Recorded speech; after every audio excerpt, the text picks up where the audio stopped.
Millets magic చిరుధాన్యాల వంటలు.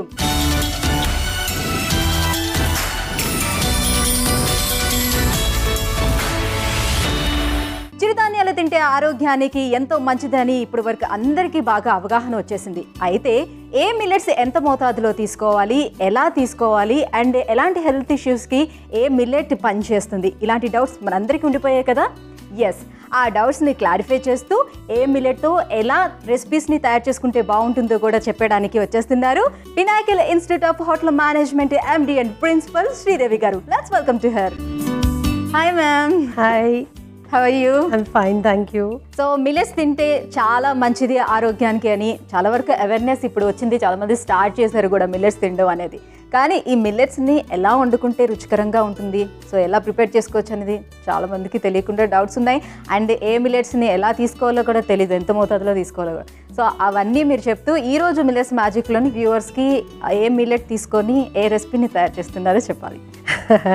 ఇప్పుడు మిల్లెట్స్ గురించి అవగాహన బాగా పెరిగిందని నువ్వు కూడా చెప్పావు. అది నిజంగా కూడా మనుషులు మిల్లెట్స్ పట్ల కాదమ్మా, నేనేమంటానంటే ఆరోగ్యం పట్ల అవగాహన పెరుగుతూ వస్తుంది. ఆనందం కోసము, టేస్ట్ కోసము కాకుండా ఆరోగ్యం కోసం తినాలి అనే అవగాహన పెరుగుతూ వస్తుంది. సో ఈరోజు సజ్జల పిండితోటి కట్లెట్ తయారు చేసుకోవడం మనం చూసుకుందాం. ఓకే, సజ్జల పిండితోటి కట్లెట్.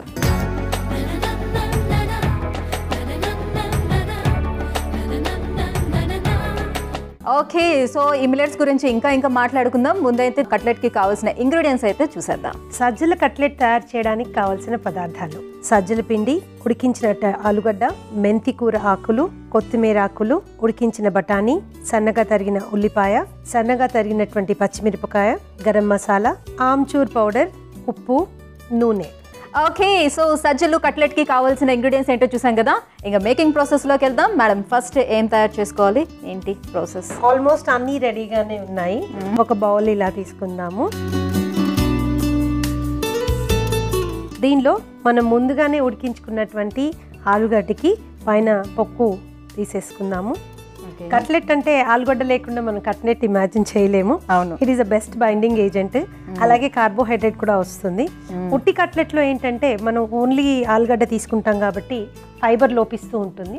సరే, దాంట్లో కొద్దిగా మనము కొత్తిమీర, పచ్చిమిరపకాయలు ఇలాంటివి యాడ్ చేస్తాం కాబట్టి some amount of fibre add అవుతుంది.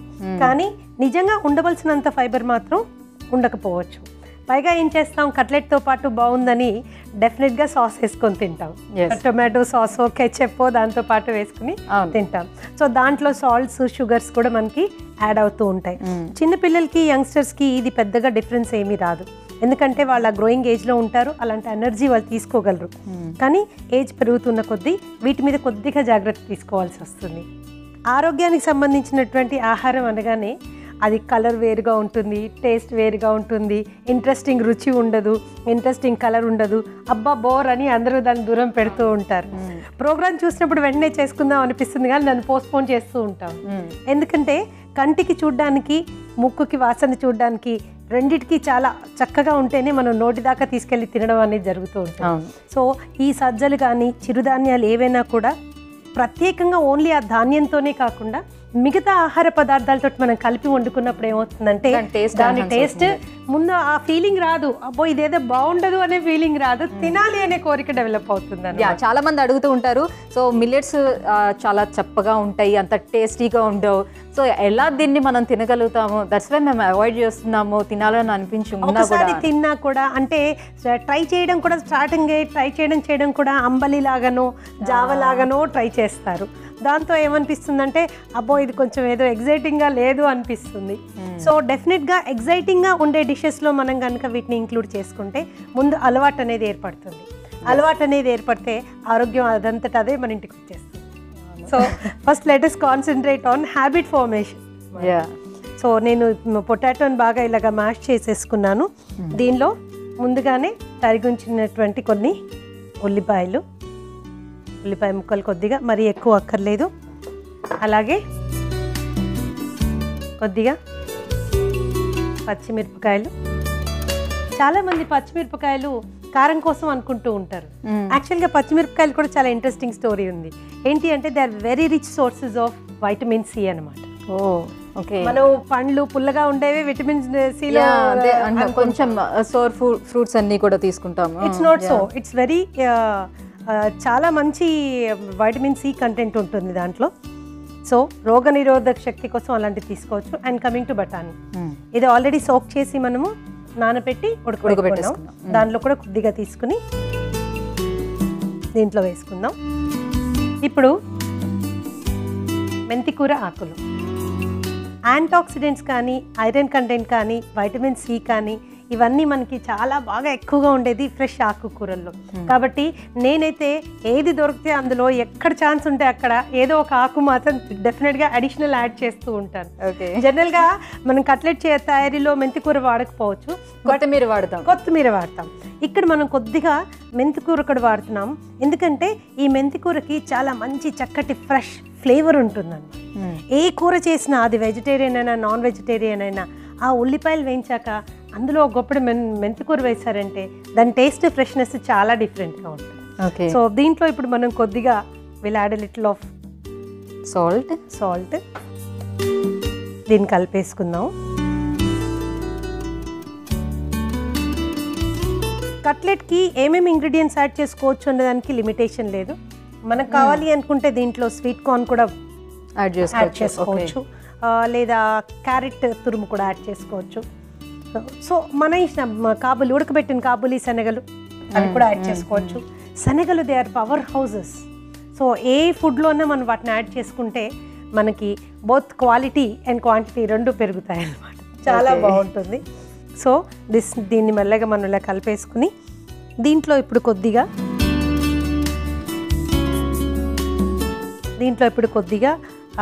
ఆమ్చూర్, ఒక హాఫ్ స్పూన్ ఆమ్చూర్, ఓకే, అలాగే కొద్దిగా గరం మసాలా పౌడర్,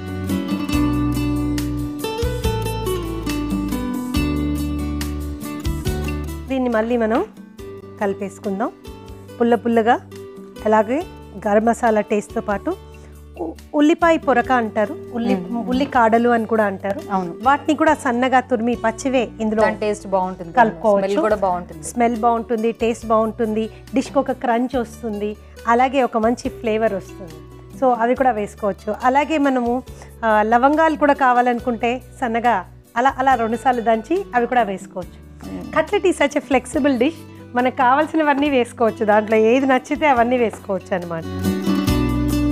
సో అన్ని ఇంగ్రీడియంట్స్ కొంచెం మిక్స్ అయిన తర్వాత మీరు అన్నట్టుగా ముక్కకి ఫస్ట్ స్మెల్ బాగా తెలియాలి. ఎగ్జాక్ట్లీ, ఇక్కడికి మనకి ఆ ఫ్లేవర్స్ తగులుతూ ఉంటాయి.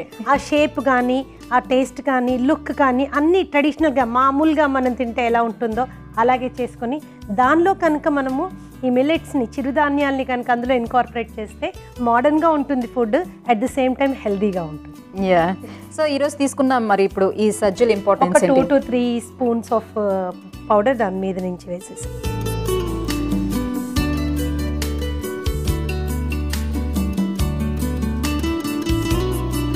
సజ్జలు చాలా పవర్ హౌసెస్ ఆఫ్ ఎనర్జీ.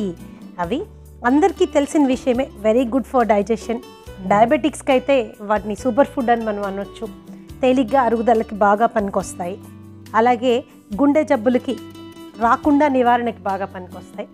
మన ఆడవాళ్ళకైతే మెనోపాజ్ స్టేజ్ రాకముందు నుంచి కనుక మనము రెగ్యులర్గా సజ్జలతో తయారైనది ఏదో ఒకటి తింటూ ఉంటే బ్రెస్ట్ క్యాన్సర్ రాకుండా నివారించుకోవచ్చు. ఓకే, సో ఇలాంటివి చాలా బెనిఫిట్స్ మనకి సజ్జలతో ఉన్నాయి. అయితే సజ్జలు చాలా బెనిఫిషియల్ కాబట్టి దాన్ని ఇష్టం వచ్చినట్టు తినడానికి వీల్లేదు. ఓకే, అందుకే ఎంత మోతాదులో తీసుకోవాలి, ఎలా తీసుకోవాలి, కొద్దిగా జాగ్రత్త తీసుకోవాలి. దీంట్లో ఏంటంటే సజ్జల్లో కొంచెం ఎంజైమ్ ఇన్హిబిటర్స్ ఉంటాయి. ఎంజైమ్ ఇన్హిబిటర్స్ అనే పదార్థాలు ఉండడం మూలాన ఒక్కొక్క సందర్భంలో కొంతమందికి కిడ్నీలో స్టోన్ ఏర్పడే అవకాశం ఉంటుంది. ఓకే, సో వాటిని సజ్జలు మనం ఎప్పుడు తినాలనుకున్నా ఖచ్చితంగా మినిమం 12 గంటల నుంచి 16 గంటల దాకా దాన్ని నానబెట్టి తర్వాత బాగా ఉడకబెట్టి ఫుల్గా cooked is good for health. ఇందులో ఏదైనా కుకింగ్లో తేడా వచ్చి హాఫ్ కుక్డ్ ఇంకా కొద్దిగా సరిగా ఉడకలేదు అనుకున్న తిన్నప్పుడు కిడ్నీ మీద ఎఫెక్ట్ వచ్చే ఛాన్సెస్ కొద్ది మందిలో ఉంటుంది. అందరిలో ఉండకపోవచ్చు, కానీ కొద్ది మందిలో ఉంటుంది. కాబట్టి ఇలాంటి సో ఆల్రెడీ కిడ్నీలో స్టోన్స్ ఉండేవాళ్ళు, అలాంటి హిస్టరీ ఉండేవాళ్ళు అవాయిడ్ చేస్తే బెటర్. అవాయిడ్ చేస్తే బెటర్, తక్కువ మోతాదులో తీసుకుంటే బెటర్. అన్నిటికంటే ఇంకా బెటర్ ఏంటంటే మీ ఫిజిషియన్ని, మీ డాక్టర్ని కన్సల్ట్ చేసి మీ శరీరం ఈ ఆహార పదార్థాన్ని ఎలా తీసుకుంటుంది, ఎలా యాక్సెప్ట్ చేస్తుంది, ఎంతవరకు మీకు బెనిఫిషియల్ అనేది ప్రాపర్ గైడెన్స్ తోటి చేస్తే ఎటువంటి ఇబ్బంది ఉండదు. ఓకే. సో జనరల్లీ మిల్లెట్స్ అంటే ఫైబర్ కంటెంట్ ఎక్కువగా ఉంటుంది కాబట్టి, సో అన్ని మిల్లెట్స్లోని ఆల్మోస్ట్ ఫైబర్ కంటెంట్ ఎక్కువగానే ఉంటుంది కాబట్టి, సో కాన్స్టిపేషన్ ప్రాబ్లమ్స్, ఇలాంటి డైజెషన్ ప్రాబ్లమ్స్ ఉండేవాళ్ళు తీసుకుంటే బెటర్ అని చాలా వరకు అందరూ అన్ని రకాలు తీసేసుకుంటున్నారు. సో అది ఎంతవరకు కరెక్ట్ అసలు? జనరల్గా మనకేమనిపిస్తుందంటే ఏదైనా ఆహారం మనకు ఆరోగ్యాన్ని కలిగిస్తుంది అంటే వెంటనే దాన్ని తిందాం అనుకుంటాం. తప్పులేదు, తినాలి కూడా. కానీ దాన్ని ఏ విధంగా తీసుకోవాలి, ఎంత మోతాదులో తీసుకోవాలి, రోజుకి ఎన్నిసార్లు తీసుకోవచ్చు, మన వయస్సుని బట్టి, మనం చేసే పనిని బట్టి కూడా ఆ మోతాదుని మనం వేరీ చేసుకుంటే అది మనకి హాని కలగకుండా చక్కటి బెనిఫిట్ని ఇస్తుంది అనమాట. ఏదైనా మితంగా, పెద్దవాళ్ళు చెప్తారు కదా, ఏదైనా మితంగా తీసుకుంటే ఔషధంగా పనిచేస్తుంది, అమితంగా తీసుకుంటే విషంగా పనిచేస్తుంది. సో దీన్ని మెత్తగా అన్ని ఇంగ్రీడియంట్స్ కలిసిపోయేటట్టు మనం కలుపుకున్నాం కదా.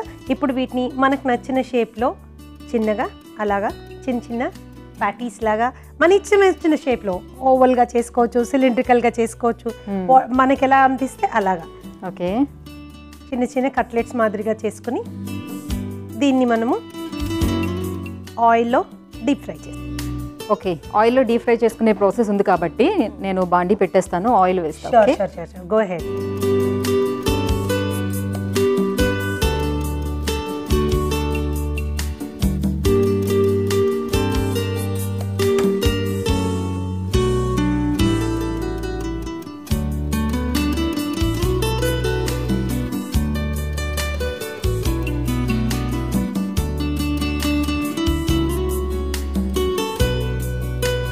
ఓకే. ఆయిల్ వేడయ్యేలోపు మనం కట్లెట్లు ప్రిపేర్ చేసుకుందాం. ఇందులో కావాలనుకుంటే మనము ఒక స్పూన్ శనగపిండి యాడ్ చేసుకోవచ్చు, లేదు అనుకుంటే కట్లెట్ చేశాక దాన్ని కార్న్ఫ్లవర్లో రోల్ చేయొచ్చు. ఓకే. లేదు ఇంకా కోసమా కొంచెం, జస్ట్ ఫర్ బీయింగ్ క్రిస్పీ. లేదు ఇంకా కొద్దిగా ఇన్నోవేటివ్గా చేద్దాము అనుకుంటే లైట్గా ఎగ్ వాష్ ఇచ్చి బ్రెడ్ క్రమ్స్లో రోల్ చేయొచ్చు. So we can keep on adding our creativity అనమాట. Food and cooking is such an innovative subject. So దాంట్లో మనం మనకి నచ్చినది, మన కుటుంబ సభ్యులకి నచ్చినవి వేరియేషన్స్ యాడ్ చేసుకుంటూనే వెళ్ళొచ్చు అనమాట. No hard and fast rules, ఇది వేయాలి ఇది వేయకూడదు అని ఏమీ లేదు. టేస్ట్ డిస్టర్బ్ కాకుండా, టెక్స్చర్ డిస్టర్బ్ కాకుండా చక్కటి ఫ్లేవర్ వచ్చే ఇంగ్రీడియంట్స్ మనం యాడ్ చేసుకోవాలి. ఓకే. సో మ్యామ్ ప్రిపేర్ చేసుకున్నాం కదా, సో ఆయిల్ కూడా కాగిపోయింది చూడండి. ఇంకొద్దిగా కాగాలి. ఆయిల్ ఎప్పుడు కూడా సరైన టెంపరేచర్లోనే మనము డీప్ ఫ్రై చేసుకోవాలి. జనరల్గా మన ఇంట్లో అమ్మమ్మలు చూస్తే మనం అలా చేపెట్టి చూస్తూ ఉంటారు కదా, ఎందుకంటే ఆ చిన్న ఫ్యూమ్స్ అనేవి వాళ్ళకి తగులుతూ ఉంటాయి. దాన్ని మనం స్మోకింగ్ పాయింట్ అంటాము. అలా చిన్న చిన్న స్మోక్ వచ్చేటప్పుడే మనం వేస్తే హీట్ అనేది డైరెక్ట్గా ఇందులో నుంచి ఫుడ్ మెటీరియల్కి ట్రాన్స్ఫర్ అవుతుంది. అలా నూనె కాగకముందు వేస్తే అది పూర్తిగా నూనె పీల్చుకొని విడిపడిపోతుంది. ఓకే. అలాగే నూనె బాగా కాగిపోయాకేస్తే అవుటర్ లేయర్ వెంటనే మాడిపోయి ఇన్నర్ లేయర్ కుక్ కాకుండా గట్టిగా రాళ్ళమల్లే అయ్యేటటువంటి అవకాశం ఉంటుంది. లోపల అన్కుక్డ్ సజ్జల గురించి మనకు తెలుసు కదా, they can cause harm to us. కాబట్టి ప్రాపర్లీ కుక్డ్ ఉండాలి. ఉడకబెట్టినా వేయించినా సరైన టెంపరేచర్లో బాగా కుక్ చేసుకుని తినాలి. ఓకే. ఆల్రెడీ ఒకసారి డీప్ ఫ్రై చేసేసుకున్న తర్వాత కూడా మళ్ళీ ఆయిల్ని యూస్ చేస్తూ ఉంటారు కదా, అలా చేసుకోవచ్చా? డెఫినెట్గా చేసుకోవచ్చు. ఒకటి గుర్తుంచుకోవాల్సింది ఏంటంటే, ఒకసారి మనము 1 బ్యాచ్ ఆఫ్ గారెలు అనుకోండి, లేకపోతే ఇప్పుడు ఇలాంటి కట్లెట్లు అనుకోండి, 1 బ్యాచ్ తోటి మనం ఆగం. జనరల్గా ఇంట్లో ఒక 4 ఉన్నారంటే 3-4 బ్యాచ్లు వేస్తాం. అంటే ఆయిల్ అప్పటికే 3-4 సార్లు మనం వేడి చేసామన్నమాట. సో లాస్ట్కి వచ్చేసరికి కలర్ మనం చూసుకుంటే లైట్గా థిక్ అవుతుంది. సో అలాంటి ఆయిల్ని మనము ఫస్ట్ ఆఫ్ ఆల్ ఫిల్టర్ చేసి ఒక బాటిల్లో పక్కకు తీసుకుని తాలింపులకి, పోపులకి, లేకపోతే దోశ మీద వేసుకుని వాడేసేయాలి. అంతేకాని మళ్ళీ ఇంకోసారి డీప్ ఫ్రై చేయడం కోసం వాడడము ఏమాత్రం శ్రేయస్కరం కాదు. బాగా కలర్ ముదిరిపోయిందనుకోండి, ఆయిల్ డిస్కార్డ్ చేసేసేయడం బెటర్. ఎందుకంటే దాంతో మనకు వచ్చే ఇండైజెషన్ కానీ ఇతరత్ర సమస్యలు చాలా ఎక్కువగా ఉంటాయి. ఎందుకంటే ఎక్కువసేపు కాగిపోయిన ఆయిల్లో లోపల చేంజెస్ అయిపోతాయి. కెమికల్ చేంజెస్ మూలాన ఆ ఆయిల్ అనేది కార్సినోజెనస్గా అంటే అవకాశం కూడా ఉంటుంది. దాని మూలాన రెగ్యులర్గా అలాంటి ఆయిల్ తినడం మూలాన క్యాన్సర్ వచ్చే అవకాశం ఉంటుంది. ఇప్పుడు మనం బయట బజార్లో బజ్జీలు బాగున్నాయని తినేస్తుంటాం, అలాగే కట్లెట్లు ఇలాంటివన్నీ రోడ్ మీద ఆగి తినేస్తాం. యమ్మీ యమ్మీగా ఉంటాయి, కానీ ఇంటికి వెళ్ళగానే కడుపులో నొప్పి స్టార్ట్ అవుతుంది. అవును, that is because so food poison అవుతుంటుంది అప్పుడప్పుడు. ఆయిల్ తోటి మెయిన్ థింగ్ అనమాట. యూజ్డ్ ఆయిల్ ఉండొచ్చు, లేదా వాళ్ళు కొనుక్కోవడమే యూజ్డ్ ఆయిల్ కొనుక్కొని వాడుతుండొచ్చు, లేదా వాడిన ఆయిల్ అగైన్ అండ్ అగైన్ బట్ట లాంటిది ఎన్నో పెట్టి ఫిల్టర్ చేసి వాడుతూ ఉండొచ్చు. One should be very careful about it. కానీ కొంతమంది ఆయిల్స్ కూడా ఒకటే ఆయిల్ ఎప్పుడు వాడద్దు, 2-3 రకాలు చేంజ్ చేస్తూ ఉండండి, అలా వాడండి అని చెప్తుంటారు. కరెక్టేనా? That is actually a good habit అనమాట. ఏదైనా ఒక్క ఆయిలే ఎప్పుడూ స్టిక్ ఆన్ కాకుండా రకరకాల ఆయిల్స్ మనం మార్చుకుంటూ వస్తే దానిలో ఉన్న డిఫరెంట్ న్యూట్రిటివ్ వాల్యూస్ మనకు వచ్చేటటువంటి అవకాశం ఉంటుంది. ఒకప్పుడు filtered oil, double refined oil, single refined oil అని దాని వెనకాల వెళ్ళే వాళ్ళం. ఇప్పుడు కొత్తగా కనుక్కుంది ఏంటంటే ఆ రిఫైన్మెంట్ మూలాన న్యూట్రిటివ్ వాల్యూ అంతా తగ్గిపోతుందని. ఇప్పుడు లేటెస్ట్ ఏంటంటే గానుగు పట్టిన ఆయిల్ ది బెస్ట్. 2-3 రకాల ఆయిల్స్, పప్పు నూనెలు కానీ, మస్టర్డ్ ఆయిల్ కానీ, ఆవ నూనె కానీ ఇలాంటివి మనం వాడుకోవచ్చు. మన టేస్ట్ని బట్టి, మనం తయారు చేసే వంటలు బట్టి వాటిని చేంజ్ చేసుకోవచ్చు. సో మోస్ట్లీ ఈ రిఫైన్డ్ ఆయిల్స్ ఇవి కాకుండా నువ్వుల నూనె లేదంటే పల్లీల నూనె, ద కైండ్ ఆఫ్ అంటే నూనె కూడా మనం అసలు ఎంత వాడతాము అనేది కూడా ఇంపార్టెంట్ అమ్మా. ఒక మనిషికి ఒక రోజుకి 2 to 3 స్పూన్స్ ఆఫ్ ఆయిల్ అంటే 15 గ్రాముల వరకు ఆయిల్ నిర్భయంగా వాడుకోవచ్చు.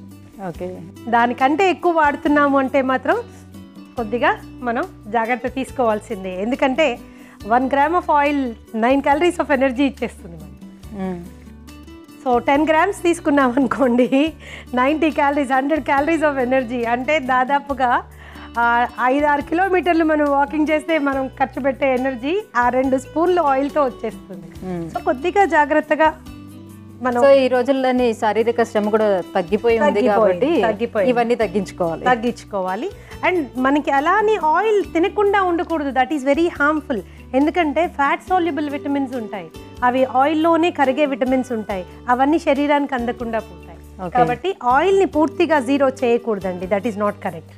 తప్పనిసరిగా 2 నుంచి 3 స్పూన్ల ఆయిల్ ఒక రోజుకి ఎంజాయ్, అంతకు మించి వద్దు. ఓకే, ఇవి బాగా ఫ్రై అయిపోయినాయి.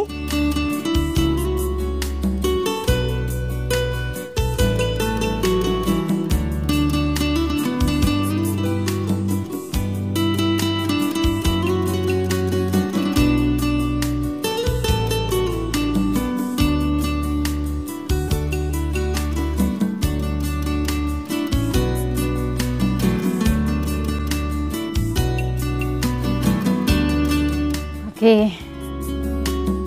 సో ఆయిల్ బాగుంటుంది కాబట్టి ఇంకొక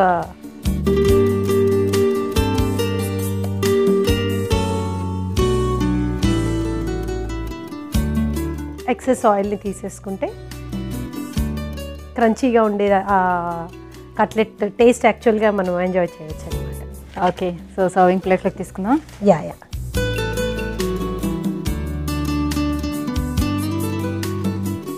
ఇంకా సర్వింగ్ ప్లేట్లో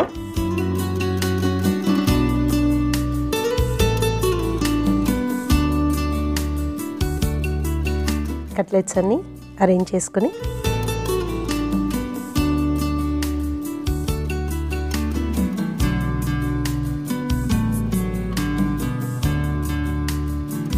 మన కట్లెట్లు రెడీ అయిపోయినాయి. యమ్మీగా క్రంచీగా ఉన్నాయి. సో చూస్తేనే కనిపిస్తుంది. నేను ప్రస్తుతం టొమాటో సాస్ పెట్టాను.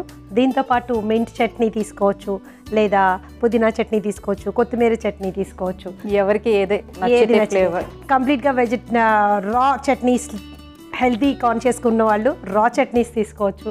ప్రస్తుతానికి పిల్లల్ని, మిడిల్ ఏజ్డ్ వాళ్ళని, యంగ్స్టర్స్ని అట్రాక్ట్ చేయడం కోసము చక్కటి hot and soft tomato sauce పెట్టాము ఇక్కడ. దీన్ని కూడా మనం ఇంట్లో ఆరోగ్యంగా తయారు చేసుకోవచ్చు. ఒక ఎపిసోడ్లో ఎప్పుడన్నా చూద్దాం. ఓకే, సో వేడివేడిగా క్రంచీగా సజ్జలు కట్లెట్ రెడీగా ఉంది. మరి టేస్ట్ చేసేద్దాం. టేస్ట్ చేసే ముందు దీనికి కావాల్సిన ఇంగ్రీడియంట్స్ అండ్ మేకింగ్ ప్రాసెస్ ఇంకొకసారి చూద్దాం. సజ్జల కట్లెట్కి కావలసిన పదార్థాలు: సజ్జల పిండి, ఉడికించిన ఆలుగడ్డ, ఆమ్చూర్ పౌడర్, గరం మసాలా, ఉల్లిపాయ, ఉప్పు, నూనె, మెంతుకూర ఆకులు, కొత్తిమీర ఆకులు, పచ్చిమిర్చి ముక్కలు, ఉడికించిన బఠానీ. సజ్జల కట్లెట్ తయారు చేసుకునే విధానం. ముందుగా ఒక బౌల్ తీసుకొని అందులో ఉడికించిన ఆలుగడ్డ, ఉల్లిపాయ ముక్కలు, పచ్చిమిర్చి ముక్కలు, కొత్తిమీర ఆకులు, బఠానీలు కలుపుకోవాలి.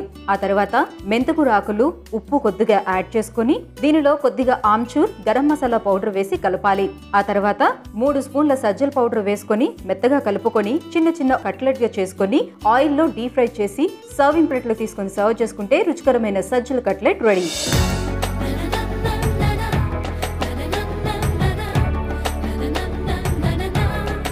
సో సజ్జలు కట్లెట్ కి కావాల్సిన పదార్థాలు తయారు చేసుకున్న విధానం చూసారు కదా. ఇప్పుడు టేస్ట్ చేద్దాం, మీరు కూడా టేస్ట్ చేయండి. అంటే మీరు ఎప్పుడు తింటూ ఉంటారు అనుకోండి, కానీ ఇప్పుడు ఎలా తయారు చేస్తారని చూద్దాం. నేను పట్టుకుంటాను, టేస్ట్ చేయి.